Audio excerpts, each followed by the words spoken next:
Okay, today we're going to do a short video on how I put my work lights on and where I mounted my switches and ran my wires.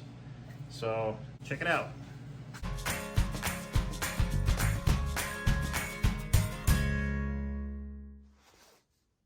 Okay, we're going to start in the front and work our way back. Here's a positive terminal. I just ran a connection off this bolt, and then that's running through a fuse. And then I got my ground running off the same bolt on the other side here, same type of connection. And I just used a piece of extension cord that got wrecked or was no good in a spot. So I kept the wire so I could reuse it, and I decided to reuse it on the tractor. And it's orange to match the tractor, so that kind of worked out.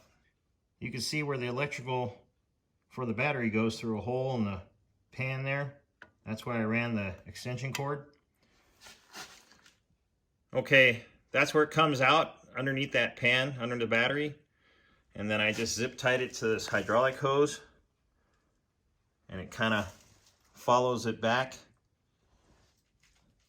And then I crossed over to the other side where that hose kind of goes up in that corner up there.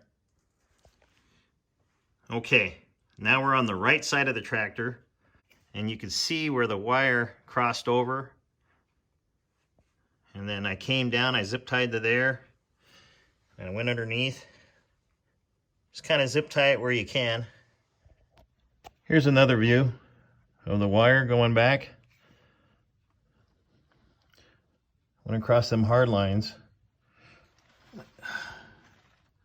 can kind of see where I zip tied there. Now we're on the top of the right side of the tractor where the four-wheel drive lever is. And if you look down there, I went to the inside of the fender, and there's existing holes that you can zip tie on your way up. And then I ran it to the back here where the ROPS start. You can see my bundle of wires there. One's coming from the front and the other one's going down and up through the ROPS to the lights on the ROPS, or the work lights. And then there's a relay. I put two in case something happens to this relay. I have a backup. I always try to keep my options open. This is a diagram that was on the back of the relay package. This way you can tell where to put the wires. I zip tied it to the same hole. And then here's the wires that come from the relay to the switch, and the switch is actually inside the tray. You can see that. And the tray comes out pretty easy. You got to press the tray towards the right. See how it flexes? And then as it flexes, use your other hand and grab it here and pull it this way. And then it's got those two tabs that capture it into the housing. On this side, these actually slide in. So when you reinstall it, you have to slide these tabs in first and then snap it on this side. That'll give you access to this tray. I didn't want to make holes in this big plastic piece here, because you never know. You know, if you go to trade it in, I could pay for a tray, but I'm not going to pay for this whole plastic piece. So this was an easier way to go. And if you want to see it, that's where the switch pops out here, right out the side. And you just pop it back in. Oop, that didn't pop in all the way. All right, now it's in. This is under the fender on the right side, and they had two bullet connectors that has a 5-amp fuse that's in the fuse box. It's only rated for 30 watts. You can see the wires are really small, so that's why I ran my own wire from the battery to supply the lights. And then I just use this because this comes on with the ignition. So when I turn the key off, there's no power coming through these wires. And then I ran that to the relay. I'm kind of using this circuit as a signal wire. And the relay is actually relaying the power from the battery straight to the lights when the signal wire triggers it from the switch. All right, let's continue with the wiring to the ROPS. You can see that one going down there. And go down the other side here. Okay, now we're looking at the bottom where the wire's coming down from that relay. And then I put some split loom on here to protect the wire.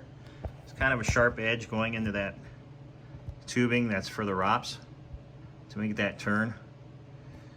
And then it goes up the ROPS on the inside. You can kind of see it right there. And it continues up the ROPS some more. And this hole was actually here already. So it just fits in this hole. You might have to throw some WD-40 or soap to get it through the hole. It was kind of tight. I got it folded down now so you can actually see it. And I don't have to climb all over the tractor. And then that's the hardware I used I made this kind of bracket here. You can see that.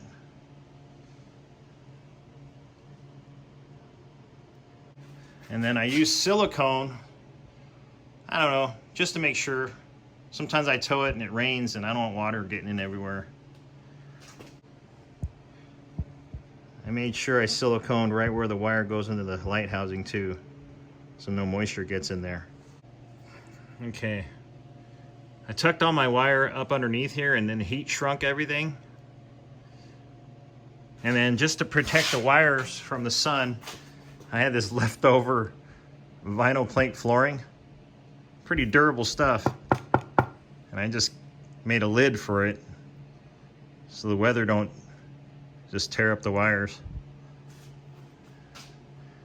Can't really tell walking by if I didn't tell you that was vinyl plank flooring. Well, that's it. Hopefully you learned something or seen something you haven't seen on other videos.